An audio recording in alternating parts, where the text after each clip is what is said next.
Olá, sejam bem-vindos a mais esta transmissão, este programa aqui da Source TV. E hoje o nosso tema é inovação ágil.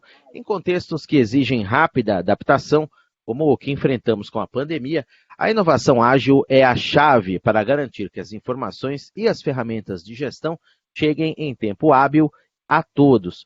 Essa abordagem inclui tecnologia, mas também uma visão muito mais ampla de trabalho. Comigo aqui, neste programa, estão Fábio Pereira, líder do Open Innovation Labs da Red Hat para a América Latina. Olá, Fábio, tudo bem? Como vai? Oi, Daniel, tudo bem? Prazer estar aqui com todos vocês aí. Muito obrigado pela presença. E também conosco está André Cataldo, líder de engajamento da Red Hat. Olá, André, seja bem-vindo aqui à nossa transmissão. Como vai? Como vai? Olá, Daniel, muito obrigado. É um prazer imenso aqui estar com vocês. Muito obrigado pela presença também. A Red Hat está trabalhando com a Organização Mundial da Saúde, a OMS, para criar uma infraestrutura de desenvolvimento de código aberto sustentável que apoie a plataforma de experiência de aprendizagem da academia da OMS, a WHO Academy, ou Academia da OMS, o seu novo centro de treinamento de última geração. Nós vamos entender como é que tudo isso está funcionando. Fábio, nesse contexto, o que é inovação, o que são os labs e como esses dois temas se conectam? Daniel, boa pergunta, né? Na minha opinião, inovação, né? Inovar é resolver um problema real de uma forma diferente, né? A gente pode usar novas ideias, novos produtos, novos conceitos, só que sempre resolvendo um problema real, que é o que aconteceu na OMS, né? A gente ajudou e trabalhou junto com a OMS para resolver uma necessidade real. E o Open Innovation Labs, né, falar um pouco dessas três palavras, é open porque é muito embasado no open source pelo lado da tecnologia, mas também pela cultura open, que a gente vai falar um pouco mais, mas tem algumas características aí de colaboração, inclusão, transparência, flexibilidade, essa cultura open. E o Labs porque a gente faz isso num formato de laboratório, onde a gente coloca na prática, fica todo mundo junto trabalhando nesse laboratório. Inclusive agora, no momento da pandemia, esse laboratório ele é 100% virtual. Todo mundo trabalha das suas casas, da onde elas estiverem. E a gente virtualizou totalmente isso, né? Por volta de março, logo no começo, a gente transformou todo esse modelo de labs num formato virtual, que a gente chama de residência virtual. E basicamente é isso, né? É inovar e colocar na prática de uma forma diferente uma necessidade real em formato de laboratório. Muito bem. Cataldo, do que exatamente se trata esse projeto da Red Hat em parceria com a OMS? Como é que isso vem funcionando? Quais que são as linhas de trabalho? Voltando aqui um pouquinho e contextualizando, né? A gente está num momento de pandemia e essas informações sobre a Covid-19, elas são atualizadas diariamente. E esses profissionais de saúde, eles precisam de acesso rápido, né, e oportuno a essas atualizações recentes. Mais que isso, eles precisam dessas atualizações precisas. Por isso que a OMS, totalmente ciente dessa necessidade de otimizar essas capacidades digitais, convidou a Red Hat para colaborar nessa criação, na criação de uma infraestrutura de desenvolvimento totalmente open source sustentável, que apoiasse esse desenvolvimento dessa plataforma, que é o Learning Experience Platform, que a gente chama de LXP, que é da academia, isso que você falou, da academia da OMS, nesse novo centro de treinamento, que é de altíssima geração. Essa nova plataforma, DevOps, ela oferece muita flexibilidade e escalabilidade para dar suporte a essas atividades, tá? Como gerenciamento, verificação de build, análise de código, visualização de dados, que é muito importante, e permitindo, certo, o acesso muito mais rápido a essa informação, às informações críticas de saúde, e, sobretudo, reduzindo a desinformação. Agora, isso é um ponto muito importante, né? Você combater essa desinformação. Queria a tua opinião também sobre isso, mas vou passar a bola novamente aqui para o Fábio. Quais que são as melhores formas, Fábio, começando por você, de combater essa desinformação? Desinformação é um dos problemas grandes hoje do mundo que a gente passa, né? Inclusive a própria OMS, Daniel, criou um termo chamado de infodemia, que eles disseram que além da pandemia, a gente vive hoje um problema da infodemia, ou seja, que é a sobrecarga da informação, e também a gente precisa saber que essa informação ela tem fontes confiáveis, que ela é informação recente, verdadeira. Eu gosto muito de usar um outro termo também que vem sendo usado, que é a infobesidade. Porque você está desinformado não significa que você não tem informação. Muitas vezes a gente tem tanta informação que a gente não consegue consumir tudo aquilo. Então a gente acaba, imagina um profissional de saúde que é o usuário foco dessa plataforma, né, da OMS. Imagina um profissional de saúde receber todos os dias um documento de 100 páginas para ele ler. Isso não vai deixar ele bem informado. A gente precisa estar bem informado com a informação certa, no nível de granularidade correto. Muitas vezes você dá menos informação, às vezes é até melhor. Então o conceito exatamente de você filtrar o que a pessoa precisa saber para dar o insight, né? É aquele, não é o big data, é o small data, né? É o insight que você extrai do big data que realmente importa. Porque do que adianta você ter um documento de 100 páginas se você não consegue extrair dali alguma coisa que te ajude a tomar uma decisão? Então, toda essa plataforma, ela está aí para trabalhar a informação de forma confiável e que seja a informação mais recente para que aquele profissional de saúde seja bem informado. Exatamente isso. O Fábio falou um ponto muito importante, que é o acesso à informação, as fontes de informação, elas devem ser confiáveis e totalmente verificadas. Por isso que cabe à OMS essa missão, né, de disseminar esses conhecimentos e, sobretudo, essas evidências mais recentes de saúde para todos os profissionais do mundo, dessa área do mundo. Além de tudo, formadores e formuladores de política, além, obviamente, da sua própria equipe. Por isso que essa nova plataforma de DevOps da OMS, ela oferece a capacidade de enfrentar esses desafios atuais, como desinformação, e sim, obter complementares para criar uma nova plataforma de experiência de aprendizagem. Ou seja, você está lidando com a aprendizagem em tempo real. Agora, Cataldo, tem uma questão aqui que eu queria trazer para a nossa discussão, que é justamente a respeito do open source, o enfoque aberto e o open source e os benefícios que ele traz, né, para atender, em especial, essa necessidade da Organização Mundial de Saúde nesse momento tão especial que vivemos, onde a tecnologia também precisa dar a sua grande contribuição. Como que o enfoque, então, do open source aberto contribui para isso? Excelente pergunta. O open source, e voltando para suas características principais, né, o open source ele facilita a colaboração cruzada. Ele facilita a acessibilidade. E ele tende à viabilidade econômica. Isso é um conceito muito importante do open source. Por isso, que, em princípio, e junto com os seus princípios, desde o início a OMS estava determinada a projetar plataformas com tecnologia open source. Para quê? Para lançar as bases de um modelo de dados aberto. Os dados hoje são dados brutos e eles precisam virar informação.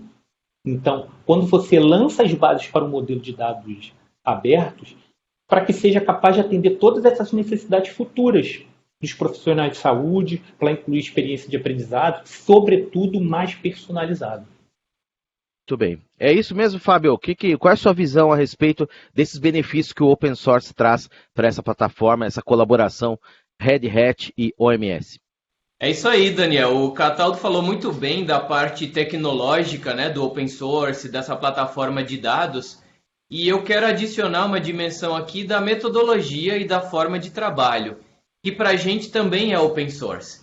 Inclusive, existe um site que é o openpracticelibrary.com, que é como se fosse o equivalente do código open. A gente tem uma metodologia open, que é totalmente powered, né, fomentada pela Red Hat. Tem mais de 100 práticas com um passo a passo lá, explicando como executar o que a gente executa.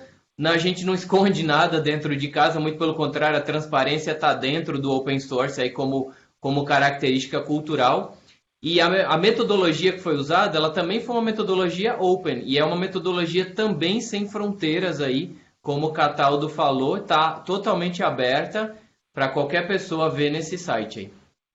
Aproveitando esse gancho, Fábio, como que se constrói uma equipe capaz de inovar de forma ágil? Boa pergunta, né? Construção de equipe, eu acho que é uma habilidade super importante, né?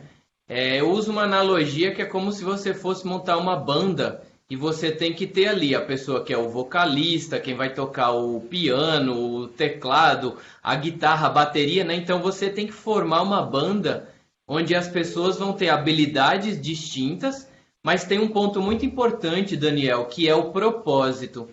Existe um momento muito importante inicial que a gente chama de alinhamento de propósito, e uma das práticas que a gente usa inspirado no modelo do Simon Sinek, que ele fala do começar pelo porquê, né? Então é importante que uma equipe ela esteja alinhada no porquê.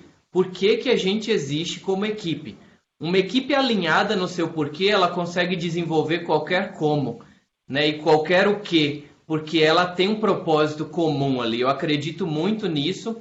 E uma outra característica de uma equipe que eu gosto muito de citar é o acesso aos usuários finais. Nesse caso, são os profissionais de saúde, né? É o entendimento através do contato real com os usuários daquelas necessidades. Porque eu não sou profissional de saúde, então como é que eu vou saber o que é a necessidade do profissional de saúde se eu não tiver contato direto com essas pessoas? Então eu acho que essas duas características são importantíssimas para a formação de uma equipe ágil e inovadora. E a sua visão, Cataldo, sobre isso? Você conectar todas as peças, né, dessas equipes de trabalho e do ecossistema também, dos ecossistemas nos quais essas equipes estão inseridas, para que as ideias, soluções, a colaboração, a inovação funcione melhor também. Tudo isso é muito importante, né? Sim, é totalmente importante, é muito importante. O Fábio falou muito bem, sempre buscar os porquês.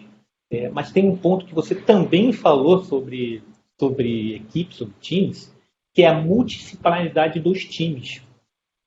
Ser um time multidisciplinar é muito importante. Quando o Fábio falou sobre acesso ao usuário, sobre acesso ao negócio, a gente não está falando só de pessoas, times, a gente está falando de todo esse ecossistema, e quando você diz multidisciplinar, você está colocando pessoas de outros skills, de outras formações, para resolver um determinado problema, para resolver um problema bastante específico. Isso faz muito sentido quando você trabalha de uma forma mais ágil. Você coloca uma pessoa de tecnologia, outras pessoas de negócio, outras pessoas de marketing. Quando você vê, você está criando esse ecossistema com pessoas de diferentes disciplinas para resolver um problema em comum. Isso é muito importante também.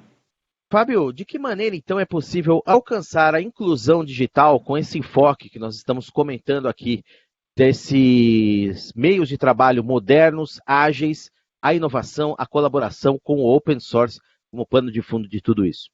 Boa, Daniel. Primeiro que inclusão está muito conectado com o open source, porque o open source ele é global e sem fronteiras por definição, né?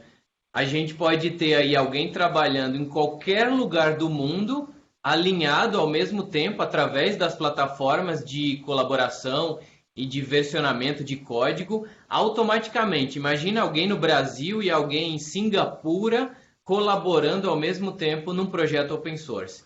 Então, por essa definição primordial do open source, já existe a inclusão. Tem uma outra dimensão que eu queria trazer também, que esse trabalho que foi feito com a OMS, ele é parte de um programa global da Red Hat chamado Social Innovation Program, que é um programa de inovação social liderado globalmente pela Alexandra Machado, que é líder desse programa, e não só a OMS, mas outras organizações, assim como também a Unicef. A gente também já trabalhou com a Unicef em 2018 em um modelo parecido, que foi um modelo também de residência imersiva, onde foi feito um trabalho super também inclusivo, relacionado a um problema real que a OMS tinha na época. Então, não só a parte de trabalho de inovação focada no modelo mais financeiro, mas a gente tem esse modelo source, né, é o Social Innovation for Good. Eu gosto muito desse termo, que é a inovação social, é o open source para o bem. É um modelo aí de inclusão e de resolver um problema social realmente que a gente tem hoje, focado nisso, né? O bem do todo, a tecnologia sendo usada para o bem. E isso é um dos nossos propósitos, de fazer o que a gente faz hoje, conectando até um pouco com a resposta anterior, né? Do nosso porquê. Eu acho que isso é um dos nossos grandes porquês que faz a gente se motivar todos os dias para fazer o que a gente faz. Quais que são as principais características que uma solução, então, de impacto global como essa deve ter para que ela funcione bem, adequadamente e atenda aí ao que ela se propõe? Você já falou parte dela, inclusive, é uma solução com certeza de impacto global, ela precisa ser totalmente escalável, flexível e muito, muito segura, né? Por isso que esse novo LXP, essa nova plataforma, ela é executada totalmente nas plataformas, nas tecnologias de nuvem híbridas do Open Red Hat, né? O que a gente oferece? Oferece a OMS uma plataforma, assim, escalável, flexível, mais segura. Por isso, a Red Hat foi junta da OMS fazer essa nova plataforma. Um exemplo aqui, e eu queria destacar muito bem, é o Red Hat OpenShift, que ela fornece uma base nativa na nuvem, tá? Num ambiente bem simplificado para criar e implementar aplicativos em containers, com recursos para avaliar as métricas, tá, dos aplicativos. Isso é importante. Tem um outro ponto também, que a OMS usa o Red Hat Code Red Workspace. Para quem? Para os desenvolvedores da LXP ter uma base de desenvolvimento Kubernetes, seja ela rápida e altamente confiável. É por isso que, ao oferecer o suporte ao LXP com tecnologia open, a OMS está bem mais, agora ela está bem mais equipada para adotar arquiteturas e aplicativos emergentes, né? Que seja de forma iterativa e incremental. Por isso que a gente está falando de agilidade na inovação. E que, para entregar valor aos profissionais de saúde a todo mundo. E mais que isso, em tempo real. Tá? Por isso, sendo uma plataforma Kubernetes independente da nuvem, a Red Hat OpenShift permite que a OMS dimensione a plataforma LXP com base na demanda, sem depender de qualquer provedor de nuvem específica. E, Fábio, a gente está falando muito aqui de tecnologia, né? Em casos como esse, dessa colaboração, dessa plataforma Red Hat OMS, a tecnologia acaba sendo mais importante do que fatores humanos ou treinamentos. Queria a sua visão sobre isso e queria também que o Cataldo, na sequência, desse o seu parecer a respeito dessa questão.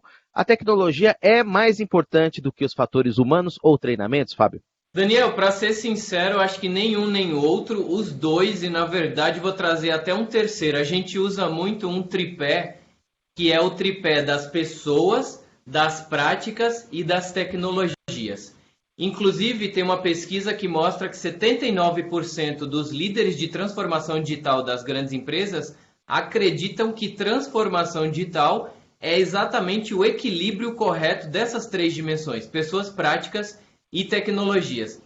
E para explicar um pouco disso, eu adoro usar uma analogia que é o seguinte: imagina que você instala uma piscina na sua casa, né? Você manda construir uma piscina, só que ninguém sabe nadar e ninguém tem a cultura de nadar. Então a piscina, ela é uma tecnologia.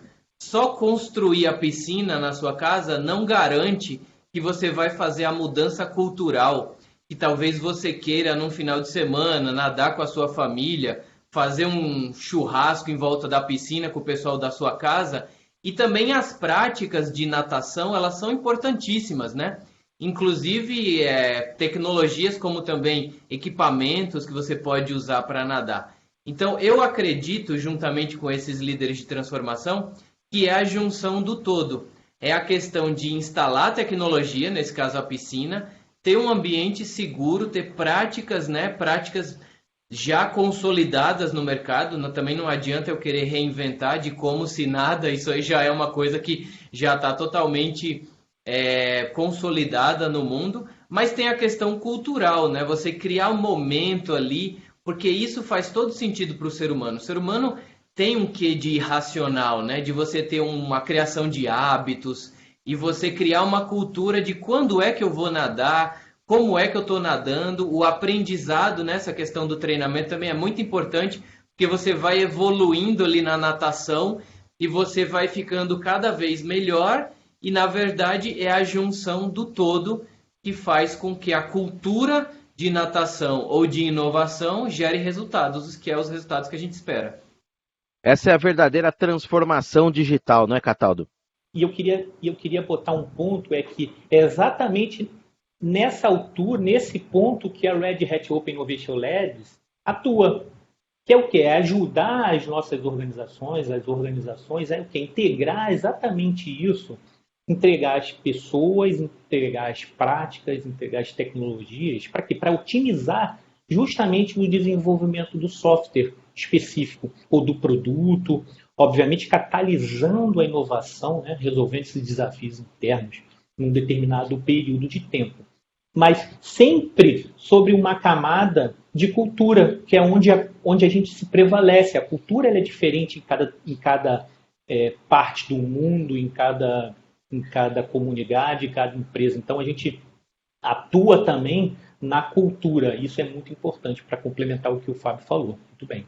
Muito bem. E, Fábio, o que essa solução acaba oferecendo para a América Latina e também para outras regiões emergentes do mundo? Qual a importância dela nesse contexto atual que a gente está vivendo, tão complicado, tão difícil, que a gente espera que mude logo, acabe logo tudo isso, a gente siga a vida mais normal possível, ou normal diferente daqui para frente?